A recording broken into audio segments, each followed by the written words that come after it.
This interview is sponsored by America's Card Room, an online gaming site that supports over 60 different cryptocurrencies.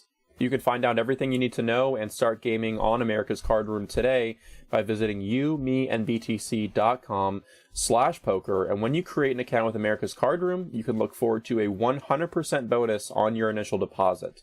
Start playing with America's Card Room today by visiting youmeandbtc.com/poker. Welcome to another episode of You, Me, and BTC, the world's most entertaining Bitcoin podcast. Tonight we're joined by our special guest, Papa-Wassa Chiefy Nduom.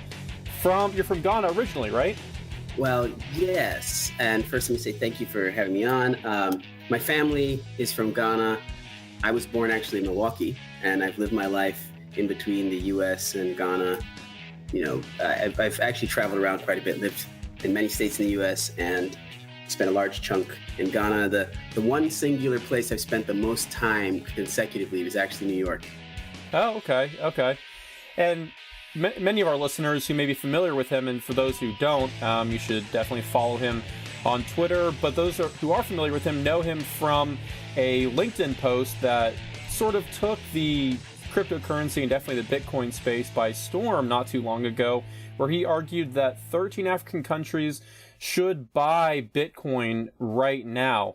And that's going to be the central focus of our conversation tonight. His take on the politics, the finances, the institutional investing aspects of Bitcoin, and specifically governments investing some of their foreign currency reserves in Bitcoin itself. So again, thanks so much for joining us on the show. This is going to be a great conversation.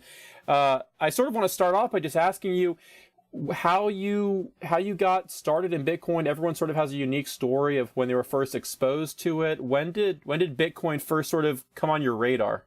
I think from pretty early on, mostly just from reading the news. So I'm an avid reader of the news, and I went to college, and my professor said, if you leave college, one thing you should do is read the newspaper every day. So I've been, you hear about it. It's been covered many, many times. And I think that the peak in terms of when I started paying very close attention as a professional was once the talk about the Bitcoin ETF began in mid to late 2013, about the first one. That's when I really started to pay very close attention and to track it as a potential disruptive technology that affected our businesses in banking and finance. So that started, and I would say that, but the point where I felt that there was a real practical case for paying attention was my background is in law, but I've worked and raised money for banks and other types of institutions. And when I was following the news and hearing the fever pitch about Bitcoin last year, I think last year is the year when in terms of the adoption curve, we hit the institutional investor consciousness where we had investor credentials were paying attention. And once I saw the volatility and started to experiment with more exchanges, I realized that, number one, many of these exchanges, despite some of the problems, had good security practices. They implemented, for example, something as basic as two-factor authentication with Google Authenticator, when many banks and financial institutions are still just using SMS, which is subject to a lot of security risks. So I felt as though the space has matured and there was a good case to really go deep. And so really it's mid last year when I did my deep dive. Sure. Okay. Now, actually, a couple of things that you mentioned are issues I sort of want to dovetail on. But I guess I sort of have to ask, since you're making the pitch that these governments, specifically the Ghanaian government, should buy Bitcoin, do you sort of identify as a Bitcoin maximalist in that sense? Or do you hold or at least discuss and leave them open to the possibility that other currencies could quickly mature and equally compete with Bitcoin? Or what's your take on that whole discussion? That's an excellent question, actually. And I cannot say that I'm a Bitcoin maximalist. However, with particular regard to the investment case for institutional investors, I would say that Bitcoin in particular has very strong advantages over any competitors at the moment. And Sure. the analogy is, I was reading about someone who analogized Bitcoin to a jumbo jet that has been running for eight years, hasn't crashed, and is tweaked and modified in terms of modifications to the code to ensure that the jet keeps flying. And there are a number of factors that signal to me that people who are paying very close attention to the technical aspects of Bitcoin are positioning it to really be a legitimate tool in financial services. One of the instances that I point to is the Blockstream satellite network.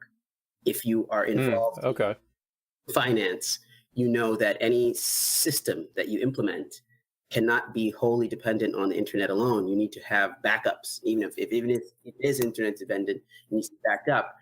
And the idea that its transactions are being backed, or well, at least the stream of transactions, the blockchain is being streamed from a satellite, that signals to me that someone's paying attention to the concerns that regulators and institutional investors have.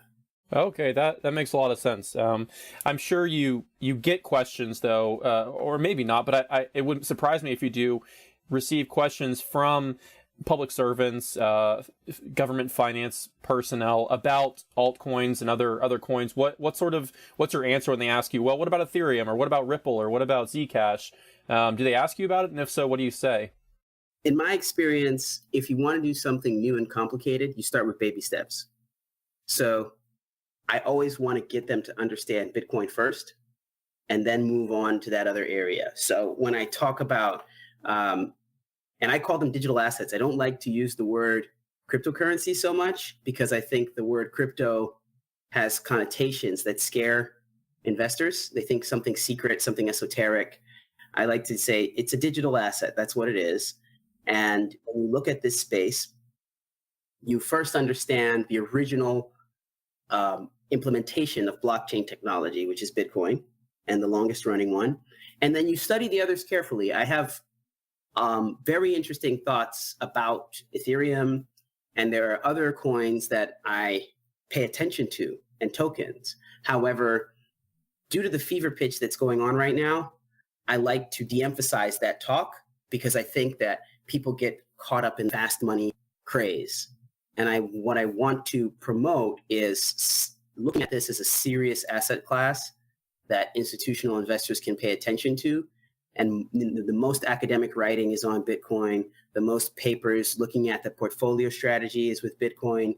The highest GitHub commits and technical work is going into Bitcoin. So the other coins are very interesting. And in many cases, you can look at them as the JV leagues for Bitcoin. If you take, for example, the implementation of SegWit by Litecoin first, right? So there are Bitcoin similar coins that it seems as though the developer community is using to experiment and come up with new technologies that can eventually be incorporated into Bitcoin. So I start there, and in a portfolio strategy, of course, you always hedge your bets.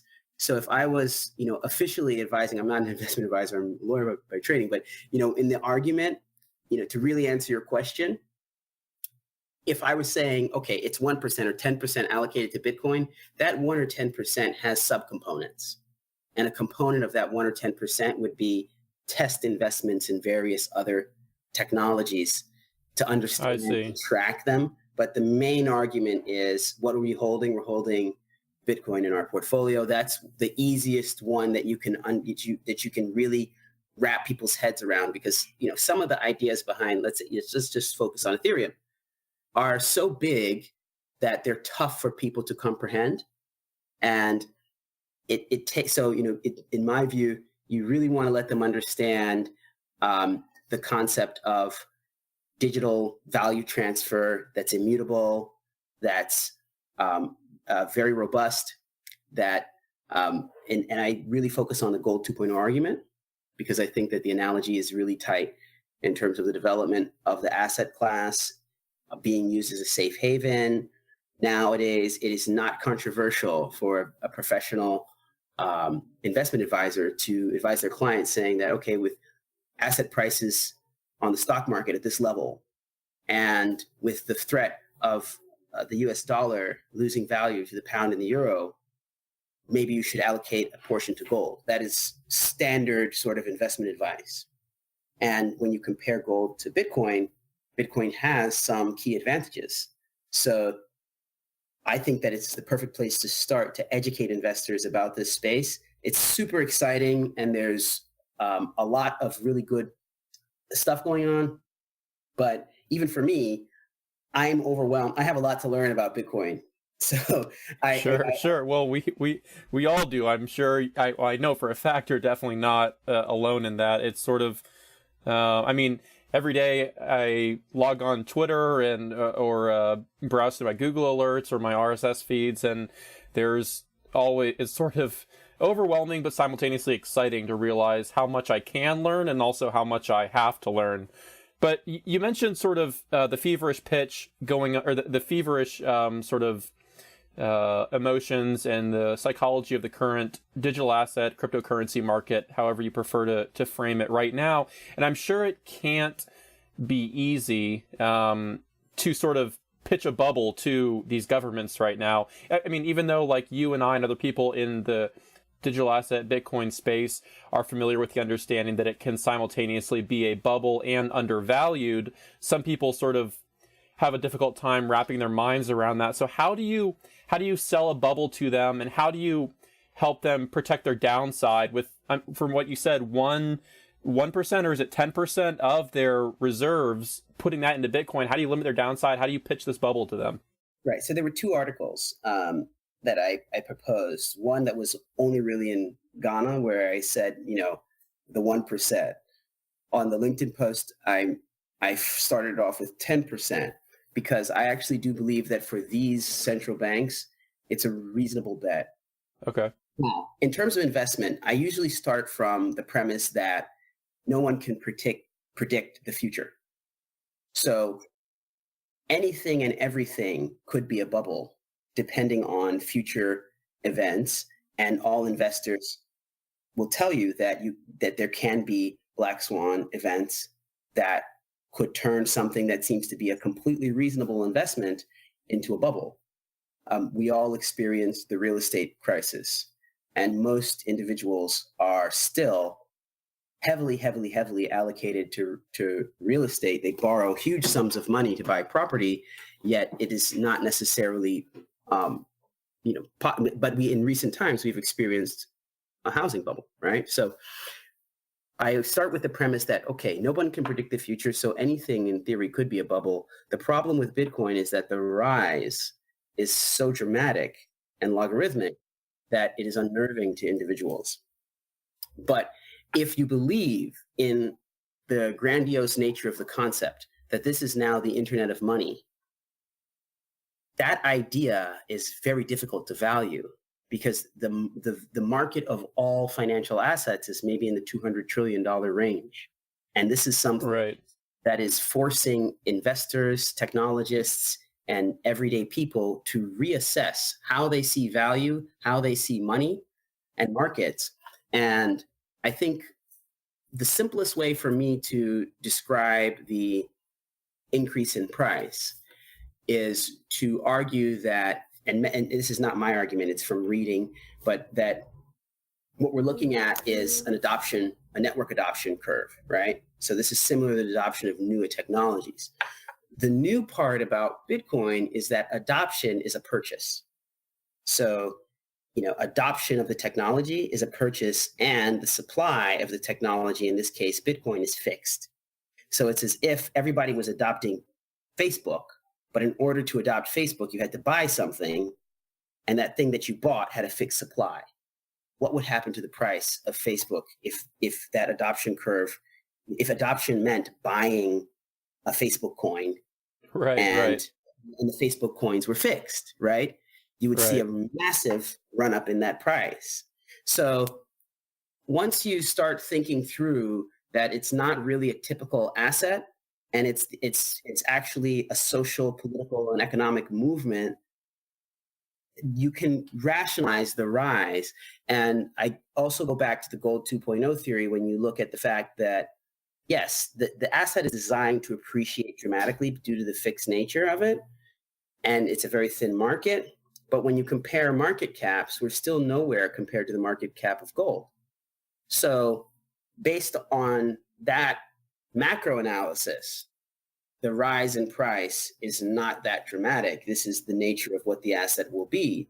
And so for the institutional investor, you're allocating a very small part of your portfolio. This is for institutional investors, like let's say 1%, right? And there have been some papers by Professor Liu at Johns Hopkins has written a wonderful paper, and he has found the number to be 1.3% for a portfolio allocation. The reason why I said 10% for these central banks is that I am frustrated with the pace of development on that continent. It's not moving fast enough. And I personally, me as a person, I do believe in this asset story. I think that the digital gold story is a good story. I think that it has positive benefits for humanity. And I think that from prudent portfolio management, it actually makes a lot of sense because it's an uncorrelated asset with an interesting story. So you can really make a good case to allocate some amount to it. But for these countries in particular, if you're going to make a bullish move, make a real bullish move. Invest into the asset, study the asset, and foster, you protect your investment by learning about it, by promoting it. And I think that bet is a bet on transformational economic and social development. So that's why I put that number there in that article, because I felt that one of the things that's been missing from the crypto digital asset space is a moral story that goes beyond libertarian and cypherpunk ideals. And in my view, that you can add in a level of morality that could unite humanity in a way, and also correct some of the irrational economic imbalances that exist on our planet. Now, if you go to the LinkedIn post where I put in all of the full argument, I usually don't go this far in my business arguments. So I thought when I wrote this on LinkedIn, I thought that maybe like 10 people would read it. I thought that maybe my friends would, oh, that's pretty cute, Chiefy. I didn't think that it would strike a nerve and get carried in, other publications. So I put out some of the things that I'm usually thinking in the back of my head that I don't tell anybody. Sure. And when I think about investment, I think in dramatically long periods. There are things that I do, and this is for my personal investments. There are things that I do and that I set up in terms of legal entities that I expect to survive until the sun goes out. That's how I think about some of these things, right? And when I was thinking about this particular asset, I was looking at the world and saying that capital is not being allocated to the African continent and other continents. Even though quantitative easing occurred, the grand tragedy of it was all this money was printed, but investors didn't feel enough confidence in many parts of the world to take some of those dollars and invest them in infrastructure in places that desperately need it. I thought that that was a huge failure of the global economic order. And I think that this argument is basically saying, let's take advantage of this potentially new asset class. A wholly new asset class is rare. When people talk about it, they'll say things like, you can't value this thing. We rarely hear someone say, well, what other assets have emerged with similar characteristics? Maybe we need to come up with a new valuation paradigm, right? And if that is the case, then this opportunity could correct errors. And the argument that I usually give to people when I was taking economics in high school, I would always say that, it makes sense that Bill Gates wants to educate everybody because people who can't read can't use computers, right? Right. And so it makes perfect sense to go and make sure everybody's educated. But in terms of the way that I think about humanity and thought and the development of value and what the purpose of economic systems is, the purpose of economic systems is to increase the quality of life, or else what's the point, right? When I think about those things technically, I think that we are under-optimized. Humanity is under-optimized. There are brains that could be working on critical problems, the nature of the universe, cancer, figuring out AI, neural links, all these wonderful things, right? But we're letting human beings languish in poverty for no reason. Those are all potential brains that could be plugged in to the global mind and increase the well-being of all of us. There are potential savants throughout the world who are not becoming savants because they're poor. And so what I'm thinking about is how to create an argument that will make people sit up and pay attention and realize that this could very well be a once in a century opportunity to both make finance more fair and balance the scales on the world, which in the end will make everybody better off. Because if you're a trillionaire, yet there's no cure for cancer, well, you could be very well out of your trillions. But if most people are getting education and are developed, the odds of us coming up with successes that benefit everyone are higher. Right. I totally agree. I want to touch on something you just mentioned, which is something that also appears in your post and your article, the idea of balancing the scales, both in the countries across the African continent. And I've traveled throughout Central and South America, and it's a very similar scene with highly disadvantaged, underdeveloped people groups, and sort of stepping away from the institutional aspect for a minute, sort of the purpose of Bitcoin is to empower the individual financially. And I'm curious to hear your thoughts on, because like you said, we have an astronomical amount of work left to do in that area. And Vitalik's sort of famous tweet storm about have we really earned this 700 to 800 billion market cap a short while ago or whatever is a very important question to ask, even though he was criticized for sort of virtue signaling and that sort of thing. But what's your opinion on how we can empower the individual, given that at present, even though obviously a lot of people compare Bitcoin now to the early stages of the internet, using Bitcoin has or requires a high level of literacy, numeracy, access to technology, all of that.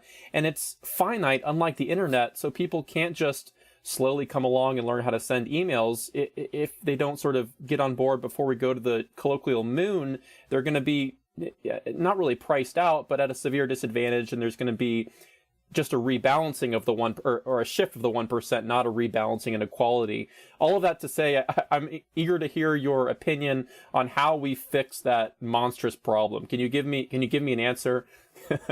You just described why I wrote the article. Okay. Because you nailed it, right? Because the whole point was, I was thinking through, this is so amazing. How do you get adoption for the people who need it the most, right? And the problems you mentioned, literacy, numeracy, access to funds, right? What is a characteristic of poverty? It means you don't have value. Right. So outside of like institutional investment and government financial personnel, do you sort of, I mean, a lot of people sort of host meetups and that sort of thing to educate the general public. Are you engaged in that sort of educational activity?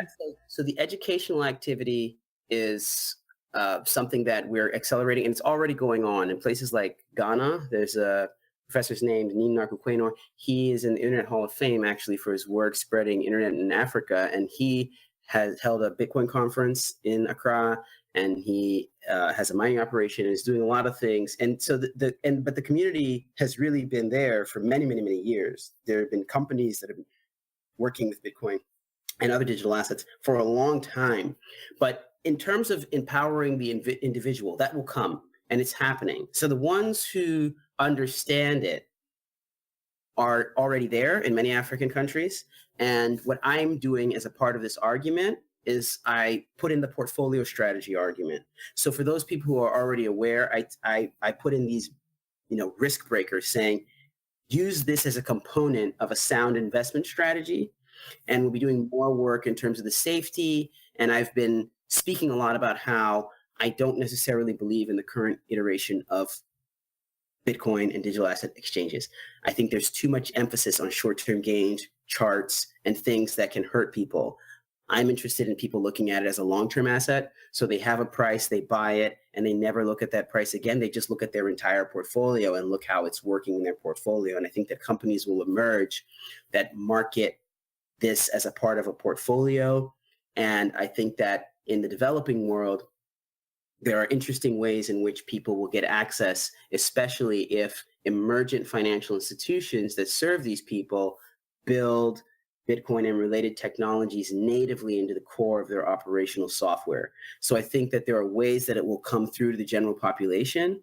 But one of the key challenges that you rightly mentioned is that this is something that appeals to technophiles and investophiles and other people who are really into this type of area. And there will always be a skewed distribution of the people who find the value. At least, usually you have at least at most 20% of the people who hold. Right now, we have a really crazy skew of wealth with 1%, but usually, it's 1 to 20% who really control the value in any economic system. This is it seems to be something that's a function of humanity, how humanity operates. But what I'll say is that the individual aspect will come, but I think what will be the reality, the practical reality, is that morally, socially, politically, economically minded investors need to come into the space and also help ensure that the benefit is diverse and fair. Because the risk that you mentioned right now is it's real. If you look at in the article, I just looked at what really inspired me a lot was looking at the map of the nodes and saying, where are all the nodes in this continent? Yeah. And it's not just Africa. There are many regions where there are no nodes. And that to me said, hey, there's something that's being missed here. And the promise of this asset or concept cannot be fulfilled in a completely skewed way where huge swaths of humanity are left out. So it's a very interesting question that will need to be solved. And it will also be incumbent upon people who have made a lot of money in this area to stop buying Lamborghinis and focus on educating people, helping people understand, developing more coding talent to build, there should be more companies that know how to build ASIC mining equipment from more regions. They should use these funds not just to buy the latest ICO, but to develop the space and make it more inclusive. Yeah, no, I totally agree. I think we certainly have, there's sort of debate on this sort of overrepresentation of technical talent in Bitcoin and sort of the underrepresentation of financial and economic knowledge. But at the same time, there's a incredibly obvious dearth of humanization in the space, and we sort of need to quickly remedy that. And I think part of the problem, at least, maybe not the solution, part of the problem is the fact that something you've mentioned a couple times, the long time horizon. That's short time horizons in Bitcoin will wreck you. And yet people in poverty sort of categorically have short time horizons because they live day to day or week to week. And people in Ghana, some of my best friends live in Guatemala that have a marginally higher per capita income than Ghana, and they're so entrenched in poverty that it's hard for them to sort of conceptualize, I should set aside part of the little income that I have to buy this weird new digital coin and it'll somehow benefit me in the future. Like, it's just such a foreign concept to them that gap somehow needs to be bridged. I'm not sure how, but it is a large problem. Right. And then my answer with the article was, hey, institutions with enough money and with enough technical expertise to understand it, it's the central banks. So they should buy, the price should rise, and they should leverage those assets to build infrastructure. Right. So they can build the schools and the education and start to layer the scales, because let's not assume, someone said that, there was a MySpace before there was a Facebook, right? I don't believe this will happen to Bitcoin, but it could, right? Right, and if right. the argument that I'm making is correct, let's say a central bank buys a whole bunch of this stuff, the price appreciates, they borrow against it, they build out schools, they build out technical learning expertise, they focus on coding and building computers. That country could come up with a new digital asset that's better than Bitcoin. So the thing is, if you open your mind to possibilities, wonderful things could happen. And that's why I put out this argument. It says people should open their mind, pay attention. Let's learn about this and see what positive things can come of it. Oh yeah, for sure. And I think maybe on the personal level, you mentioned maybe not buying Lamborghinis. We should sort of establish an informal rule that you have no business buying a Lamborghini if you haven't given Bitcoin or at least taught someone about it to a handful of people or something. It's just it's an incorrect perspective to sort of accumulate wealth and spend it all on yourself. At least it goes contrary to sort of the ethos of the Bitcoin space, individual empowerment, that sort of thing. Just quickly on the individual empowerment, one of the people I learned about in college, Max Weber. Money is not empowerment. If you read Protestant Ethic and the Spirit of Capitalism, there's a passage that references the iron cage. And it's a passage to look at very carefully, because in his study of the inception of American capitalism in the 20s, he came to this conclusion that capitalism became something of a sport. And it was something to be really, the accumulation of wealth and the capitalist thing was supposed to be weigh on you like a cloak. It's something that gives you protection, but it can actually operate as an iron cage. In common parlance, they call them golden handcuffs. So this concept that accumulating lots of wealth is individual empowerment, I think, is false, because money does not equate with, in as many studies, with happiness or contentment.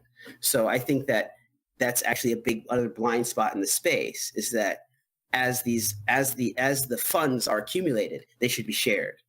They shouldn't just be siloed. They should be used for productive purpose. And so, I really do feel strongly that Western culture has become way too materialistic and irrationally materialistic. We're destroying the planet for trinkets and things that we don't need, and that there needs to be a stronger focus on math, science, technology, understanding the mysteries of the universe and things of the sort, so that we can collectively improve our quality of life and have a more interesting life. Because I'm not really interested in most of the things people pay attention to. I don't watch sports. I spend most of my time reading and working. So for me, I'm like, oh, this is exciting. It's going to force people. This fast money game is going to force people to build computers and learn about cool things. Yeah. So, yeah, no, I totally agree. We could probably spend a whole hour discussing that. I think maybe the point I was hitting on was the idea of a sound money, a sound medium of exchange, rather than just the wealth itself per se. And I 100% agree.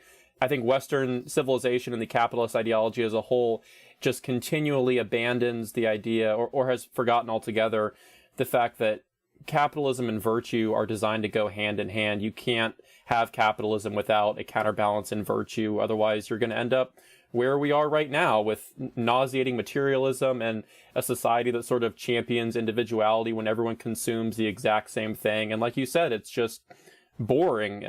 And that reminds me of, in this New York Times article, Everyone's Getting Hilariously Wealthy, there was the quote that I forget who said it, but being involved in Bitcoin sort of makes conversations with the average person a little bit more boring, and he just gets disengaged very easily. And that's relatable to an extent, just because it's so fascinating and exciting, and everyone consumes the same nauseatingly boring thing that you're just like, I don't really want a part in that. So yeah, on all of that, I agree 100%. Get ready for Crypto Overload. We're making it easy to get into the game at America's Card Room with your favorite cryptocurrency. We are thrilled to announce that you can deposit and cash out using more than 60 different cryptocurrencies. We are the first poker site to offer this after already accepting Bitcoin from the beginning. Cryptocurrencies are the future. We can predict that playing real money poker will never be easier at americascardroom.com. I want to sort of wrap up. You mentioned the Jim Liu and LeVar Hewlett paper on the case for Bitcoin for institutional investors. And towards the end of that article, he lists a couple recommendations, and his second recommendation is to understand risks, the underlying risks in this asset class. And I'm particularly curious about how you explain one of these particular risks, or just sort of aspects of Bitcoin, and that is forks in particular. How do you educate these investors on what a fork is, but more specifically, what they do, what they should do with their forked coins once they have them? How do you sort of explain and advise on forks? That's a very, very interesting question. And I think that the way to get to the understanding of the fork is to understand the moats and the value behind Bitcoin in particular. So as we discussed, the investor who invests in Bitcoin needs to understand who the people who are maintaining the code are. They need to understand who the people who are mining are. They need to understand who the people who are running the nodes are. What are the companies that are building on top of this, and what is the path for second layer and other technologies on top of that? And once you understand those things and the related things, you will ask those same questions of that forked coin. Who's coding for it? Who's promoting it? Who's mining it, right? And then they'll understand what the intrinsic value of those forked coins is, right? And once they understand all those special things that make Bitcoin what it is, and then make it the 800-pound gorilla in the room, right? Then they'll be able to make a strategic decision about whether to hold or to sell that particular coin. And, it's very easy to see that there's a lot of manipulation and fast money grabbing going on in this space. And so if there is not a real long-term technical case for one of these forked coins, I would, the main thing is to say, okay, assign an intern to pay attention to it, but focus on the big picture here. This is a portfolio strategy. Sure. Can't waste resources on every single thing that pops up every day. And 99% of what we see today is going to disappear in 100 years. So yeah, sure. That's a great answer. And I think, in January alone, we have something like 20 forks going on or something, which is why I was curious. There's just so many of them. It's almost like the new ICO or something. And it's just spam money essentially. And I guess institutional investors and individual investors as a whole sort of have to figure out their own strategy for how to handle all of them, whether to I know some people on Twitter have said, I don't touch it. I don't want to move my coins. And other people are of the opinion that they cash out and just buy more Bitcoin or other options. Wait, sign to the intern. Let him decide. Go on to figure, because it's a wonderful space. There's all this innovation, right? Innovation is good, but I'm looking for a big earth-shattering story, and portfolio allocation into Bitcoin by institutional and state actors and other things is an earth-shattering story. It's something that would change the landscape. And there's people who've written about the movement from humanism to dataism. It will let us understand that data and data-based assets and things are now some of the most highly valued things. And I think that has dividends for humanity in terms of our focus on technology and other things that are important. If I don't believe things are going to do that, I'm not so interested. Sure. I want to close with two brief questions. It's been just an absolute pleasure having you on the show. Some of our listeners, and I'll be honest, me in particular, I consume a high volume of books on a daily, a weekly basis, and I'm always looking for new books to read. So I'm going to give you a question about a book that I know some of our listeners will benefit from, and I will definitely benefit from. If you were to tell someone to not understand or mastering Bitcoin, not the internet of money, not the age of cryptocurrency, but if you were to tell someone to read a book to understand sort of maybe some of the things we've talked about, how the humanism and the lack of focus on just accumulating money or anything else, what is one book or maybe a series of books, a couple that you would say you need to read this when you get involved in Bitcoin? Oh boy, that's a tough question because I have a very, what is it, Taken? The guys have a very specific set of skills. There's a number of experiences that I've gone through that have led me to be able to go full into this thing and also stake my reputation on that article that I wrote, right? Because I have a professional reputation. I work in regulated industries. If this thing is a fraud, it will not be good for me. But I'm willing to take that risk because of very specific experiences And in terms of books, I'm not necessarily, because, it spans from things like Hernando de Soto, right? The Mystery of Capital, understanding value, land tenure systems, and the lack of having those public land registries, right? I relate that very closely into the promise of Bitcoin for developing countries, because you now have a system where there's a ledger that's like a land title registry that you can use to help accelerate the store of value and acceleration of finance. And it also spans to understanding the history of colonialism and why the world exists the way it exists today, right? Because like the argument that I'm making right now, so understanding Bitcoin generally, what I usually actually tell people is, even aside from the books, I think that you go on the internet.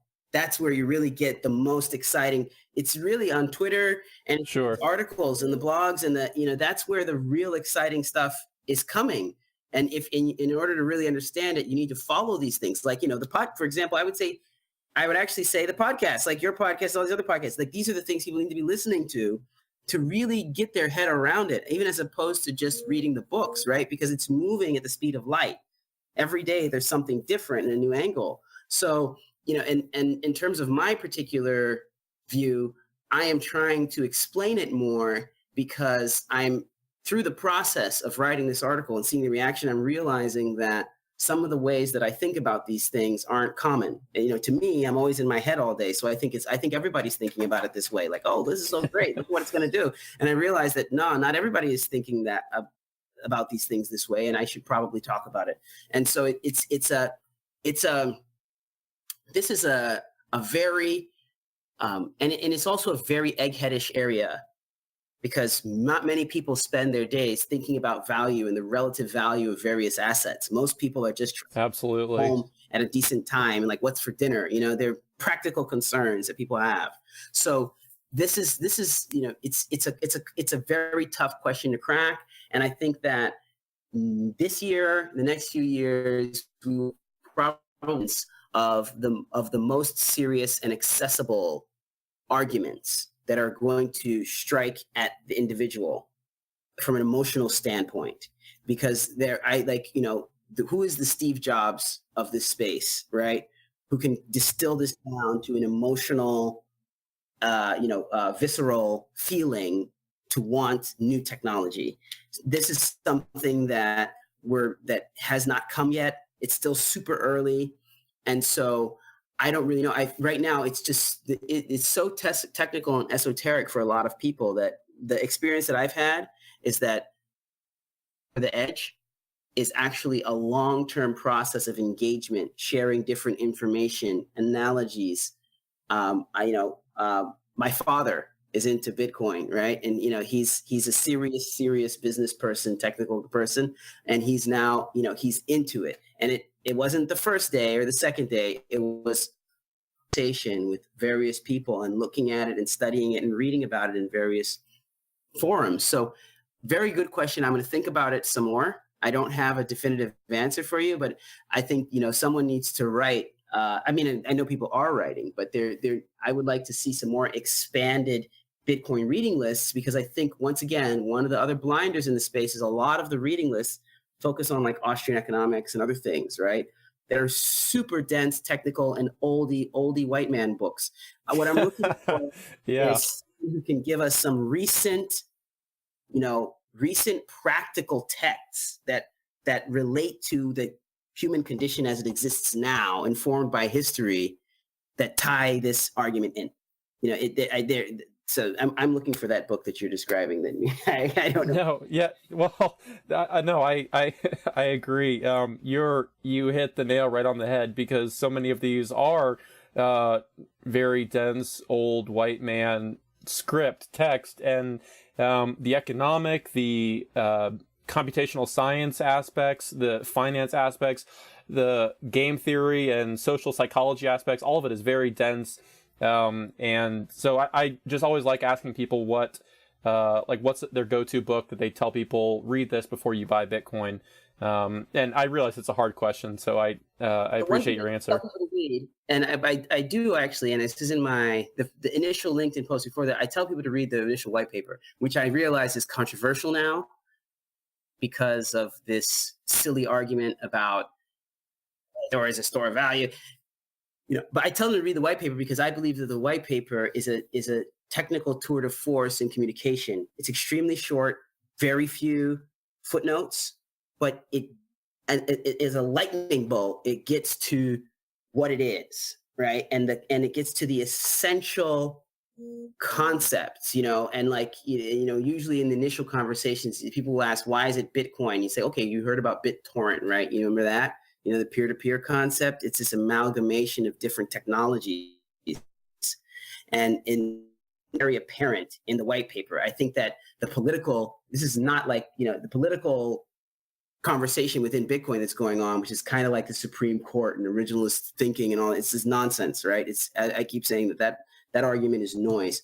People need to look at the practicality of this disruptive technology. And right now, to me, the practicality points to the gold 2.0 argument. It's definitely not US dollars. It's not a currency.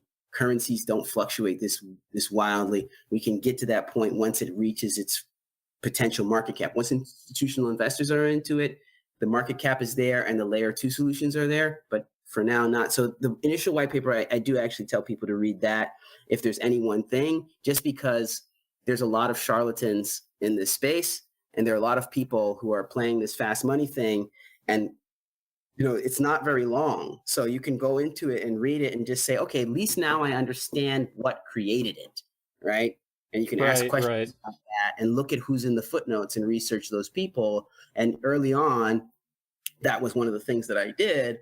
And when you research the people, and I got more excited about it once I started looking at people in the references and looking at, okay, these are serious people who are, polymaths and geniuses who are working on this thing. This is something to pay attention to. Right. Yeah. No, I think that's definitely true of the white paper and everything that Satoshi wrote. He's very concise and precise. And there's Phil Champagne's book, The Book of Satoshi, where he sort of collects all of Satoshi's writing. And I didn't come across that until I had been using Bitcoin for at least a year, and it blew my mind. I was like, this is phenomenal. So that's sort of not the book, but I do recommend people read that a lot for exactly what you mentioned. It's clear, short, precise, and it gets the point across in a very simple, although thorough manner. But yeah, whoever writes that book will be a game changer. That concise, simple, easily consumable book. So last question. We sort of aim for 30 minutes, but it's been such a pleasure having you on this show. I do want to wrap up with this one question. You mentioned in your article, it's a question besides the book question I love asking people. Chiefy, when moon? What is moon in your mindset? What's the litmus test for when we've arrived at the moon? Yeah, so I think once again, getting back to gold 2.0 argument, right? All of these things, and I'll put in a caveat that when you make these moon comments, that is the type of thing that incentivizes people to mortgage their house. So don't mortgage your house to go and buy this, right? You will go through a level of emotional pain and anxiety that I wouldn't wish upon my worst enemy. Don't do it, right? I tell people not to do that. I've actually I've advised my family members. I said, hey, get rid of your Bitcoins and we'll come up with a better way, because I'm afraid of people getting hacked, right? And so there's a lot of interesting things there. But I think that the argument for gold 2.0 and a price range of 300 to 400,000 is rational if Bitcoin succeeds as an institutional store of value and has a market cap similar to the market cap of gold, because it would serve a similar purpose. There are some potential. On the other hand, I do think that there's a very high likelihood of a quote unquote nuclear winter that would take the price down very low for a long period of time. And I think that one of the biggest challenges is the lost Bitcoins, estimated between 3 to 6 million. Can you prove that they're actually lost? That's a challenge, right? That could sweep away value in a flood. So, but the reality is, right, that everybody says, okay, yeah, what's the moon? But I Like, so that's like related to the Gold 2.0 argument. When I think about it from the way I like to think about things, which is multi-generational, years, what would you want to give your ancestors? If you had a portfolio and you had a trust and you said that there's some assets in here, there's some things that you could never sell, Bitcoin would be a perfect one because of the fixed nature, right? And limited supply. So what I'm thinking is that, the question people should be asking is, if Bitcoin survives for 100 years, what is the price, right? And then and that boggles everyone's minds, because they just like boggle. It's like, what's going to happen in 100 years, right? And people aren't thinking about that. They're like, how can I buy a Lamborghini in 100 years? I'm going to be dead. So the reality is that I look at it and say, this is something that if institutional investors agree upon it, it could have immense and untold value, because it could be held in perpetuity due to the divisibility to 8 decimal points, right? You can just trade in, I think people are going to be talking about bits and Satoshis in the future. They're not going to really be talking about Bitcoin, because it's going to be ridiculous that anybody would own one Bitcoin. It's going to be insane, right? 200 years from now, nobody will really have one Bitcoin. They're going to be spread out and diversified. And that's part of the exciting part for me, just to not ramble on too long. But in terms of the quote unquote value, think about it this way. We've never in history, right? Apparently there's a room in the Vatican that only the Pope can go into and can see certain records. Imagine 1,000 years from now that the Bitcoin blockchain is still running. Imagine the wealth of information about the movement of value that we would have on this publicly accessible ledger. It's to me, it's something that has value for humanity in that sense, because now we have something to watch that shows dramatic events.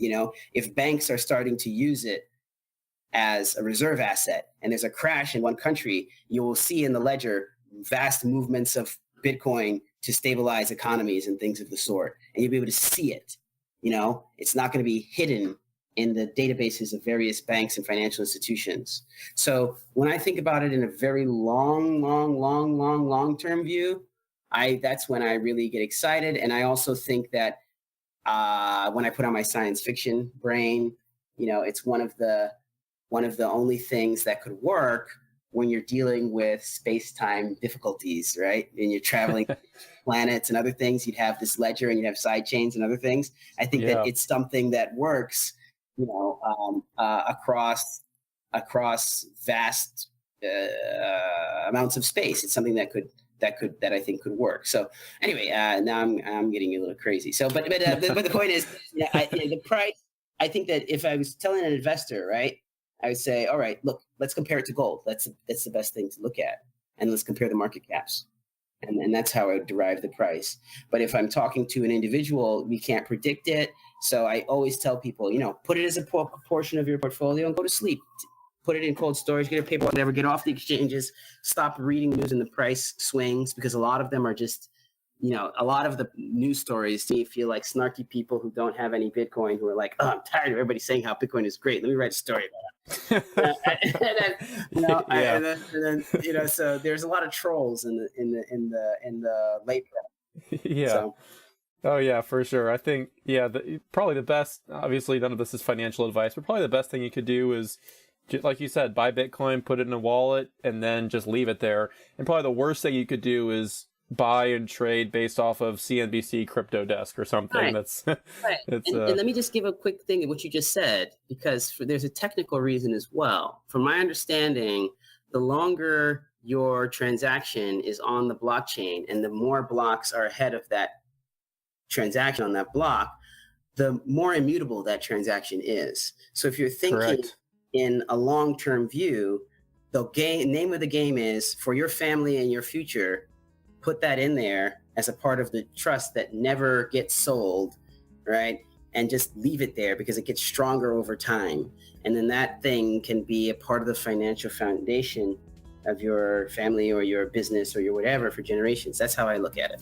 I never thought of it that way before, but that's an excellent opinion for sure. I can't thank you enough, and I know our listeners, as they're listening to this, thank you also. For everyone listening, definitely go follow Chiefy on Twitter at Chiefy Nduom, and he will tweet updates about his advice to institutional investors, and he's also just a great source for inspirational and passion-filled tweets. He tweeted the other day about how his work literally brought him to the point of exhaustion, and that was one of the most inspirational tweets that I read all week. It blew me away. And at that point, I wanted to bring him on the show, and that's how we got today's episode. So thank you again, Chiefy. This has been a blast. I don't know if we could have packed any more into this episode, but we are so glad you came on the show. Thank you so much for talking with us today. Hey, no, thank you. As I said, when I wrote these things, I thought this was going to be another one of Chiefy's crazy posts that his few friends, paid. So I'm really honored that people who are paying attention to this industry want to talk about it. I love to do it. So it's been my pleasure, and I appreciate the opportunity just to talk about this. I think it's really important for people, and it's a passion of mine. So the pleasure's all mine. Thank you. As always, live episodes every Thursday here at You, Me, and BTC, and every Monday recorded interviews with opinions and perspectives from everything involved in Bitcoin and the cryptocurrency space as a whole. Thanks for listening, and see you on Thursday.